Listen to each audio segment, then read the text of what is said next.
তই কিয় নিৰাশ হৈ আছ? তই উঠ আৰু জীৱনৰ লগত যুঁজ।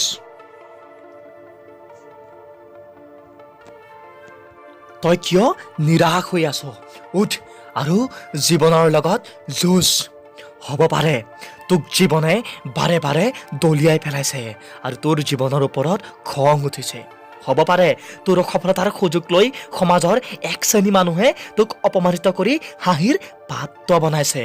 কিন্তু তই সেই খঙক, সেই অপমানক তোৰ জীৱনৰ পথ বনা আৰু আগবাঢ়ি যা। তই আগবাঢ়ি যা। হ'ব পাৰে কিছু সময়ৰ কাৰণে কলীয়া ডাৱৰে সূৰ্যৰ ৰশ্মিক বাধা দিব পাৰে। ইয়াৰ অৰ্থ এইটো নহয় অন্তিম সময়লৈকে সূৰ্যৰ ৰশ্মিক কলীয়া ডাৱৰে বাধা দি ৰাখিব।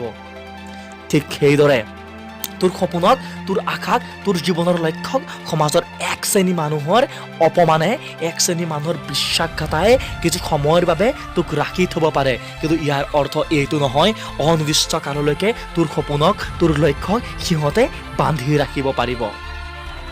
যিদৰে চকুৰ পলকতে সূৰ্যৰ ৰশ্মিয়ে কলীয়া ডাৱৰ ফালি বিশ্ব ব্ৰহ্মাণ্ড পোহৰ কৰি তোলে, ঠিক সেইদৰে কিছু সময়ৰ পিছতে তোৰ সপোনে, তোৰ লক্ষ্যই সমাজৰ এক শ্ৰেণী মানুহৰ ভুৱা কথা, এক শ্ৰেণী মানুহৰ অপমান, এক শ্ৰেণী মানুহৰ ভুৱা বেৰ ভাঙি বিশ্ব ব্ৰহ্মাণ্ড পোহৰ কৰি তুলিব।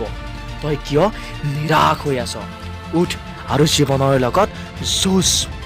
এতিয়া হাঁহি মাৰি ক, আহ কিমান ধুমুহা আহ, আহ কিমান শিৰা বিস্ত্ৰী আছ, আহ মই এতিয়া যুঁজিবৰ বাবে সাজু। তই কিয় নিৰাশ হৈ আছ?